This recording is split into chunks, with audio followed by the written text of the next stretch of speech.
Today, we're honing in on a goal I know many of you share, achieving that smooth, really confident English speaking. Moving past those awkward pauses, feeling natural when you talk. Exactly. And the sources we've been unpacking for this deep dive, they suggest a genuinely counterintuitive path to that fluency. Most learners, you see, when they hit a wall with speaking, they think, right, I need to speak more. Every spare second has to be output, output, output. Right, like forcing conversations, endless pronunciation drills. hmm But our research points somewhere else. Yeah, we're diving into this honestly pretty radical idea that listening isn't just some background activity you do while washing dishes. It's actually the secret weapon, the thing that really dictates the quality of your speaking fluency. The core argument we found threaded through everything is surprisingly simple. Listen more, speak better. And we're going to spend some real time today showing you why that works.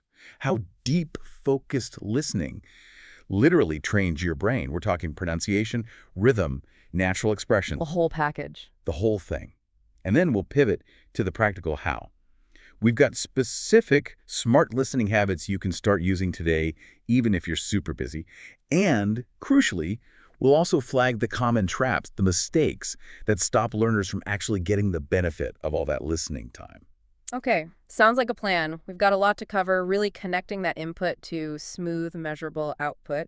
So let's jump right in. Okay, let's unpack this. Why is listening so fundamentally crucial, maybe even more critical than just practicing speaking, especially when you're starting out trying to build that initial fluency? Why should it come first? Well, it really boils down to mirroring the most fundamental way humans pick up language. If you just Mhm. look at how anyone learns their first language, the process is, well, it's right there.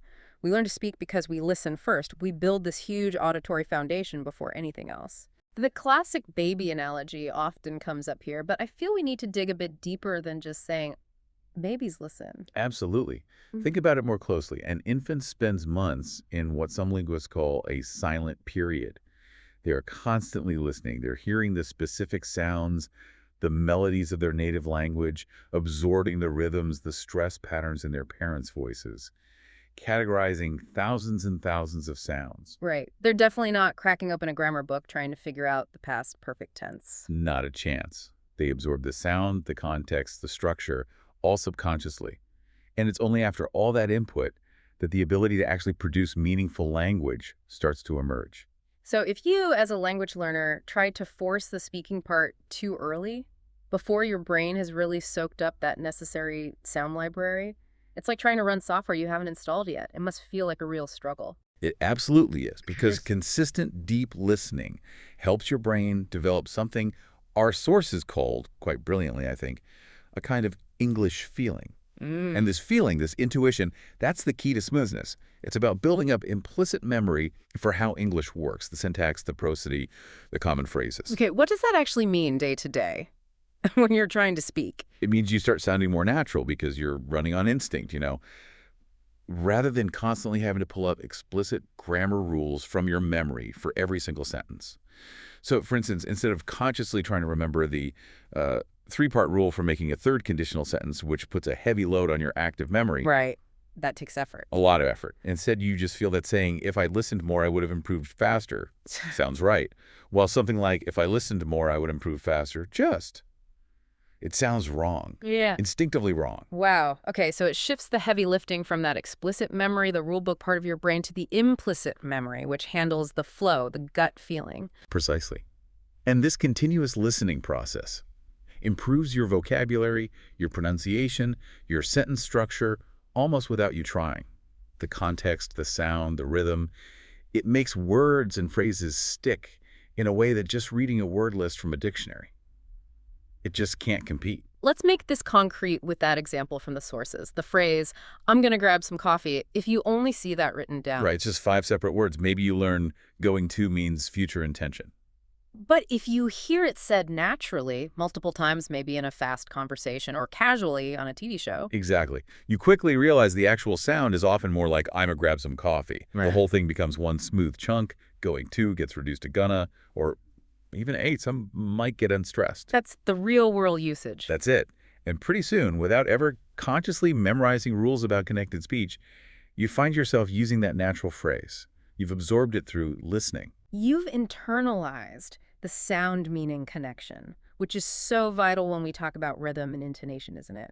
You hear about advanced learners who have great grammar on paper, but they sound, well, unnatural, maybe a bit robotic, or with a really strong accent that hinders understanding. Often it's because they haven't listened enough to the music of English. That's a fundamental piece of the puzzle. English is what we call a stress-timed language. Many other languages are syllable-timed, where each syllable gets roughly equal length. But in English, some syllables get stretched out, the stressed ones, and others get squashed. Listening constantly to native or fluent speakers trains your ear, and eventually your mouth, to copy those stress patterns. So you start to feel the rhythm. You feel the rhythm, the melody. You're essentially training your mouth muscles, your whole articulatory system, to mimic that natural flow. And it all starts with the input, with the listening. Listening acts like your personal subconscious pronunciation coach. And all of this training the implicit system, reducing that cognitive load of constantly thinking about rules, leads directly to a boost in confidence, right? Absolutely. It's huge. When you understand more of what you hear, when you realize your brain has already stored phrases relevant to the conversation, that fear just melts away. You feel more prepared, less likely to freeze up. You're not desperately trying to decode every single word the other person says, which frees up so much mental energy. So confidence, rooted in solid listening comprehension, naturally leads to smoother, more automatic speaking. If you want to speak better, the foundation has got to be more active, intelligent listening. Okay, this is where it gets really interesting for me. If listening is so powerful, so foundational, why do so many learners seem to plateau? They say they listen a lot, maybe they have English radio on all day, but the results just aren't showing up in their speaking. That smooth, confident output we're talking about, it's still missing. Let's really dissect the common traps here. What are people doing wrong? This is absolutely critical. It comes down to how you listen. And mistake number one, the one that catches, I'd say, the vast majority of learners, is confusing passive listening with active listening. Okay, define passive listening for us again, but really hammer home why it gives such limited returns for speaking fluency. Passive listening is essentially English as background noise. It's having a podcast on while you're doing complex work on your computer, or maybe music with lyrics while you're driving and focusing on traffic. Your main attention is elsewhere. Now, it's not completely useless. It might help your ears get used to the general soundscape, the rhythm of English, perhaps.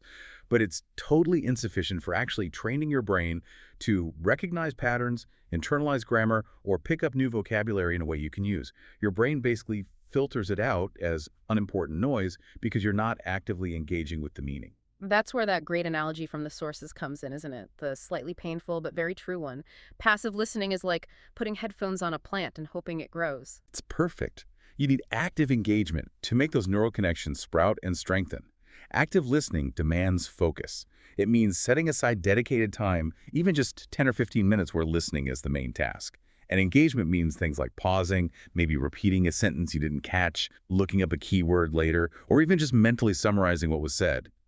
Active listening is the engine that turns sounds into usable language knowledge. Okay, that's a huge distinction. Mistake number two, and this one causes so much frustration and kills motivation. Choosing the wrong level of material. Oh, this is a devastating trap. Learners, quite naturally, are ambitious. They want to improve quickly, so they dive straight into really fast, complex stuff, maybe authentic movies without any subtitles, dense news reports, academic lectures. Things even native speakers might find challenging. Exactly. And what happens? They get completely overwhelmed. They understand maybe 10, 20%. They feel lost, frustrated, and they conclude, English is too hard. Or worse, I'm just bad at languages. Then they often just give up on listening practice altogether. When the real problem wasn't their ability, it was the material. This is where the Goldilocks rule comes in, right? Not too hard, not too easy.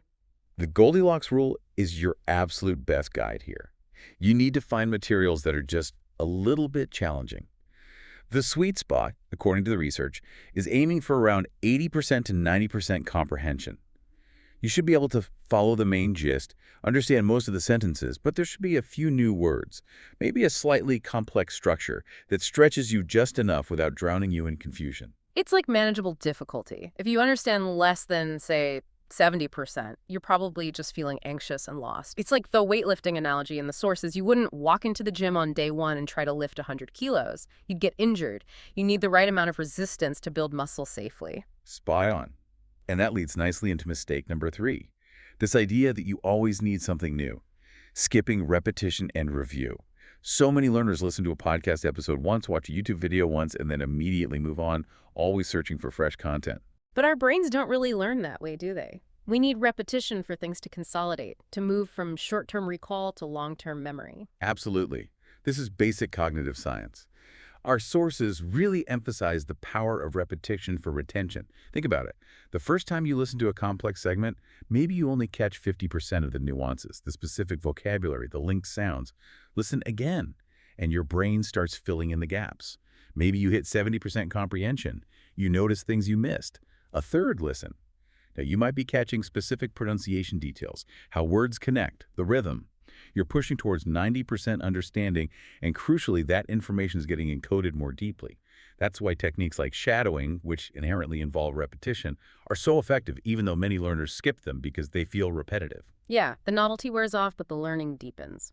Okay, and the final big trap, mistake number 4, which really hits confidence hard. This obsession with needing to understand every single word. Uh-huh. This expectation is just completely unrealistic.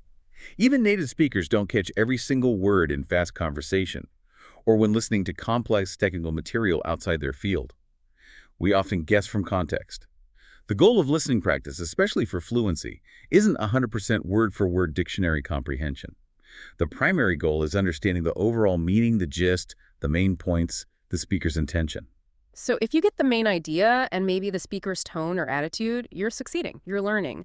Learners need to develop that skill of hearing an unknown word, making an educated guess based on the context, maybe noting it down mentally to check later if it seems important, but not letting it derail the whole listening process. Don't stop the recording every 5 seconds. Exactly. Don't get bogged down. Learn to tolerate a little ambiguity. By consciously avoiding these 4 pitfalls, making listening active, choosing the right level, embracing repetition, and focusing on meaning over perfection, you totally change the game. Listening stops being this frustrating, low-yield activity and becomes what it should be, your most powerful engine for building speaking fluency. Okay, so we've covered the why and the what not to do. Let's move from that theory into concrete action. We need to talk about implementing smart, practical listening habits. And this is where, self-discipline comes in, not in a harsh way, but more like cultivating consistent, focused routines that treat listening time with the importance it deserves. Right, we need actionable steps that people can take to maximize the impact of every minute they spend listening. So tip number 1 you mentioned was full focus. How do we actually cultivate that? You really need to treat your active listening time like an important appointment or a workout session. Schedule it if possible. And when it's listening time, that's the primary task. Resist the urge to scroll through your phone, answer emails, or do anything else that requires significant mental effort. When you give it your full focus, even if it's just for 10 solid minutes, you're directly engaging the language processing parts of your brain. You understand more deeply, you remember more, and ultimately you improve much faster. It's quality over sheer quantity. That makes sense. That focused state then primes you perfectly for tip number 2. Repeat and shadow. You said this is maybe the most powerful technique for boosting pronunciation and smoothness. It really is. I'd almost call it non-negotiable if you're serious about improving fluency. The basic idea is simple. Choose a short audio clip, maybe start with just 30 seconds up to maybe 2 minutes max, something manageable. Play it multiple times. The first listen is just for understanding the gist, but the subsequent listens, that's where you dedicate yourself to either repeating sentences right after the speaker or trying shadowing. Can you walk us through shadowing again? It sounds simple, just talk along, but it feels like it would be quite intense mentally. It is intense, but incredibly effective. Shadowing means you listen and you speak at the very same time as the audio speaker. You're aiming to mimic everything, their pace, their rhythm, their intonation, even their accent as closely as possible, almost like you're their echo. The reason it's so powerful is that it forces your brain to process the incoming sound, convert it almost instantly into output, and coordinate your mouth muscles, all without giving you time to translate back into your native language. Ah, so you're bypassing that internal translation step that slows so many people down. Exactly. You're short-circuiting it. It will likely feel messy and awkward when you first try it. You'll stumble, you'll miss words. That's normal. But stick with it because shadowing dramatically improves your rhythm, your stress patterns, your linking of words, and it builds huge confidence because you are physically producing the correct sounds and flow. You start to internalize the music of English. Okay, super powerful. Tip number 3 addresses a common issue. Even with the right level material, Sometimes the speech is just too fast, or there are tricky words. This is about using transcripts or subtitles strategically. Yes, the key word is strategically. Don't just turn them on by default and read along from the start, because then you're just practicing reading, not listening comprehension. The sources recommend a layered approach. Step 1. Listen once or twice without any text support. Just rely on your ears. See what you can catch the main idea, key phrases. Step 2. Then listen again, this time with the English subtitles or the full transcript visible. This allows you to connect the sounds you heard or missed with the actual words on the page. It clarifies vocabulary, shows you where words link together, helps you understand complex sentences. It's a fantastic way to boost both listening and reading skills simultaneously. Makes sense. And speaking of clarifying words, let's move to tip number 4, which is about targeted vocabulary acquisition. Because as you said, trying to learn every single new word in a 20-minute podcast is just overwhelming. It leads to analysis paralysis. You get bogged down writing endless lists you never review. The recommendation is much more focused. Aim to identify and write down only 2 or 3 new words, or even better, useful phrases or chunks from each listening session. Choose things that seem common, useful, or interesting to you. So maybe you hear, "We need to touch base later," or "That's a game changer." Note it down, perhaps with the context sentence. And what's the absolutely critical follow-up step that makes the strategy actually work for speaking? The application step. You must consciously try to use that new word or phrase yourself, ideally later that same day. Create your own sentence using it, relating it to your life or work. Don't just repeat the sentence you heard. This active retrieval and personalization is what moves the vocabulary from passive recognition, you understand it when you hear it, to your active vocabulary. You can actually use it correctly when you speak. It directly links the listening input to speaking output. Love that. Okay, tip number 5 is crucial for long-term success. Listen to things you actually enjoy. Yes. This seems obvious, but it's so important. If you're passionate about gardening, find English gardening podcasts or YouTube channels. If you love history, listen to history documentaries. If you enjoy comedy, watch English stand-up. Enjoyment is the fuel for consistency. When you're genuinely interested in the content, it doesn't feel so much like studying. You're more likely to focus, more likely to stick with it day after day. And remember that Goldilocks principle, you don't need 100% comprehension from day one. If you enjoy it, you'll tolerate understanding 60–70% initially, knowing that with continued listening, that percentage will naturally increase.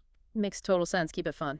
And finally, tip number 6, taking advantage of technology, controlling the playback speed. This is such a helpful feature available on YouTube, many podcast apps, even some audio players.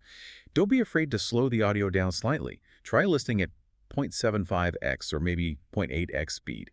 This small adjustment gives your brain just enough extra processing time to catch word breaks, identify individual sounds, and maybe grasp sentence structure more clearly, especially with faster speakers.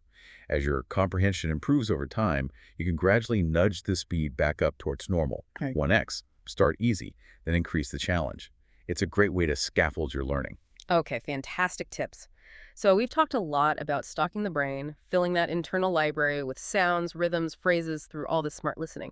But let's really nail down the connection. How does all this input, this stored information, actually translate into tangible improvements in speaking? How does it make you smoother, more confident when you open your mouth? This is the absolute core of it, isn't it? The input versus output relationship. It sounds simple, but it's profound. Listening is the input. Speaking is the output. You fundamentally cannot say what you haven't first sufficiently heard and processed. Trying to speak fluently without a rich base of listening input is, like that analogy we used. Trying to bake a cake without the flour, or maybe trying to cook a complex recipe without having the ingredients in your pantry. Exactly. No matter how good your mixing technique, grammar knowledge might be, if the ingredients, internalized sounds, phrases, rhythm aren't there, the output will be lacking. It'll be slow, hesitant, maybe ungrammatical or unnatural sounding. Listening is the process of collecting those ingredients. Your brain stores common phrases, grammatical chunks, the natural rhythm and intonation. Then, when it's time to speak, instead of constructing every sentence painfully word by word from grammar rules, your brain can access these prefabricated chunks. That massively reduces hesitation and cognitive load. That makes the anecdote about the student watching cooking shows make perfect sense. They weren't consciously memorizing "chop the onions finely," but they heard it so many times in context. That when they needed to express that idea or something similar, the phrase was just there, ready to be used. It felt automatic, natural. That's input directly fueling output. Let's dig a bit deeper into pronunciation specifically. We touched on rhythm, but how does just listening train your ear for those really subtle things like words squishing together or sounds disappearing, things that trip up learners constantly? Right. Listening trains your ear and, by extension, your brain and mouth to notice and eventually replicate the microscopic details that textbooks rarely cover well. We're talking about syllable stress, which words get emphasis, elision, where sounds get dropped, and linking or connected speech, where words blend together. Can you give us a couple clear examples of elision and linking? Because these are huge hurdles for both understanding native speakers and sounding natural yourself. Sure. A classic example of linking is in a simple phrase like, I'm an expert, written down 3 clear words. But spoken naturally, especially quickly, the M sound from I'm will link to the A of an, and the N sound of an will link to the E of expert. It comes out sounding more like I'm an expert. It functions as one smooth sound unit. Okay, I can hear that. And if a learner hasn't encountered that through listening, they might hear, I'm an expert, and be totally confused, searching their mental dictionary for a word, nexpert. Precisely. It completely breaks their flow of comprehension. Another example is elision, dropping sounds. Think of cup of tea. Very often, the F sound in ev disappears, and it becomes cup-a-tea, or consider must-have. In fast speech, this often reduces to must, or even sounds like musta. You almost never learn these reductions explicitly from a grammar book. But you absorb them naturally through repeated listening. Your brain starts to register cuppa as meaning cup of and musta as must have. Exactly. And when you start using these natural reductions and linkings yourself, maybe through shadowing first, your speech instantly sounds more fluid, more native-like, which, again, feeds back into your confidence. And we absolutely have to revisit the definition of fluency here. So many learners equate fluency with just speaking really, really fast. That's probably the single biggest misconception, and it causes a lot of unnecessary pressure. True fluency isn't primarily about speed. It's defined more accurately as speaking smoothly, naturally, and without excessive or unnatural hesitation. It's about flow. And that smoothness, that flow, comes almost entirely from consistent listening. When you listen daily, your brain internalizes the rhythm, the common sentence patterns, those pre-made chunks we talked about. This allows your speech to become more automatic. You spend less time consciously searching for words or translating in your head, and more time just letting the language flow out. And the end result of all this, the better comprehension, the improved pronunciation, the smoother flow, is that reinforced confidence we keep coming back to. It all ties together. When your brain has done the work of storing the patterns through listening, you feel inherently more ready for conversation. You're less afraid of not understanding, less afraid of making mistakes, less afraid of freezing up. That reduced fear, that increased readiness, drastically lowers the cognitive load when you actually speak. You're not juggling quite so many things at once.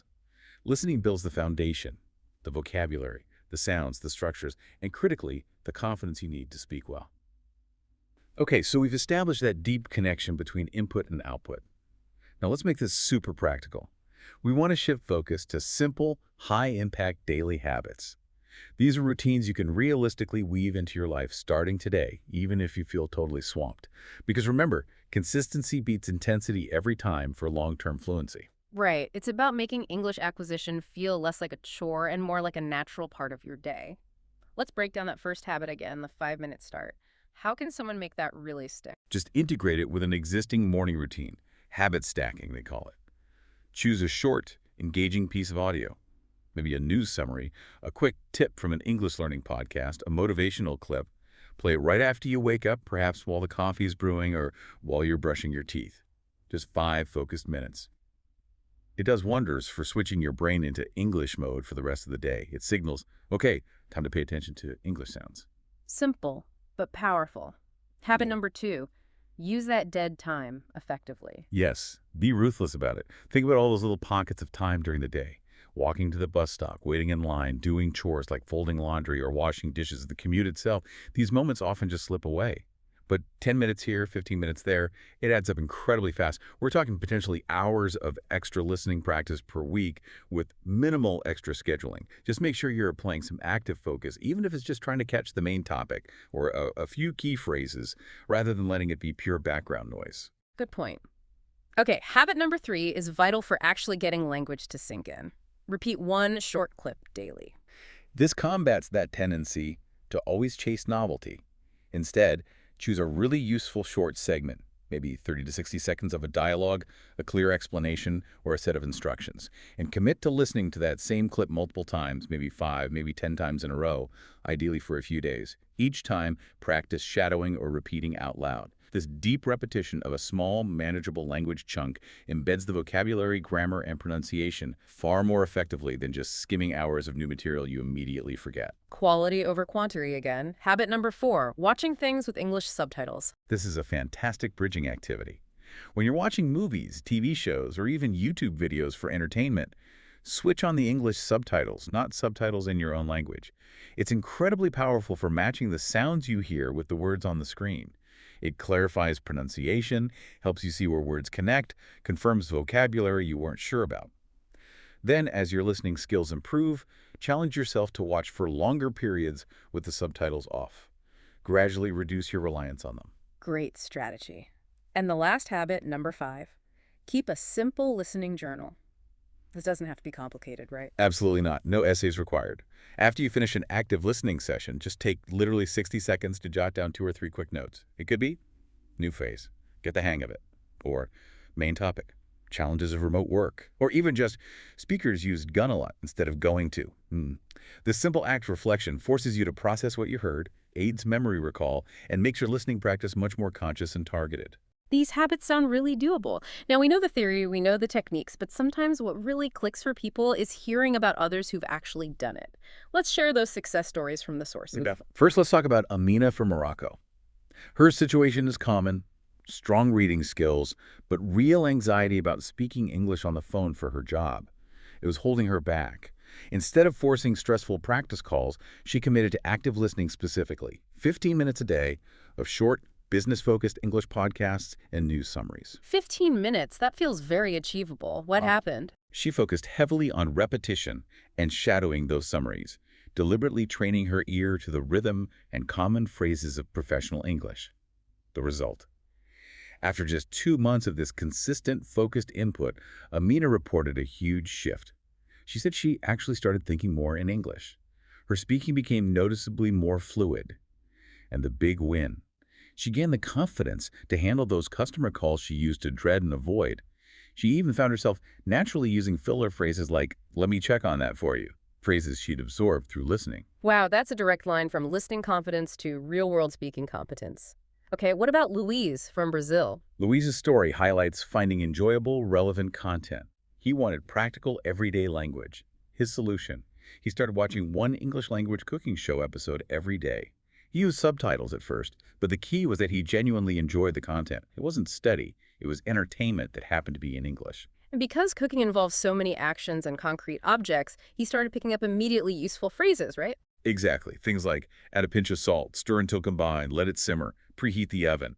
This wasn't abstract grammar. It was functional, real-world language tied directly to actions he could see. He essentially built fluency within that specific domain simply by listening consistently to something he found fun. Fantastic example. And finally, Ravi from India, who tackled pronunciation and rhythm, often the hardest parts, using music. Right. Ravi made a habit of listening to and actively singing along with English songs daily. Music is brilliant for this because the rhythm is non-negotiable. You have to match the stress, the cadence, the linking of words to stay with the song. Ravi reported huge improvements in his vowel sounds, his use of contractions like don't or it's, and just the overall musicality of his spoken English, things that are really hard to nail just by reading rules. These stories are so inspiring. The common thread is clear. Consistent, focused, and often enjoyable listening was the key that unlocked smoother speaking for them. They didn't just let English wash over them, they actively engaged with the input. Okay, team, we're nearing the end of this deep dive. Before we wrap up, let's crystallize this into 3 immediate action tips. Things you listening right now can do, say, in the next 10 minutes to start putting this into practice. Yes, let's make it super concrete. Action tip number 1, find a short English audio clip about 2 minutes long. A podcast segment, a YouTube clip, anything. Listen to it twice. First time through, just focus on understanding the main idea, the gist. Second time through, try shadowing speak along with the speaker, mimicking their rhythm and intonation as best you can. Don't worry about perfection. Okay, 2 minutes, listen twice, second time shadow. Got it. Tip number 2. After those 2 listens, identify and write down just one new word, or even better, a useful phrase you heard, just one that caught your attention. Then right away, try to use that word or phrase in a new sentence that's relevant to you. Say it out loud, even if it's just to yourself. Make it your own. One phrase, use it immediately. Perfect. And the third action tip. Tip number 3 connects input directly to output practice. After you finish listening and jotting down your phrase, talk to yourself in English for just 1 minute. Briefly summarize what you heard, give your opinion on it, or explain the new phrase you learned. Again, don't aim for perfection. The goal is simply to activate your speaking muscles using the input you just received. Love it. Listen, shadow, grab a phrase, use it, then talk for a minute. These small, consistent actions done daily really will build that speaking muscle faster than hours of passive listening ever could. Remember, you don't need to be perfect to start implementing these things. You just need to start listening more actively, more intelligently. And let's leave you with this final thought. English isn't just a pile of grammar rules and vocabulary lists you have to memorize. It's a living skill. It's built gradually over time through patience and, more than anything, through consistency. Every single minute you invest in focused, active listening is like laying another brick in the foundation of smoother speech, natural rhythm, and rock-solid confidence. Keep going, keep learning, and most importantly for today, keep listening.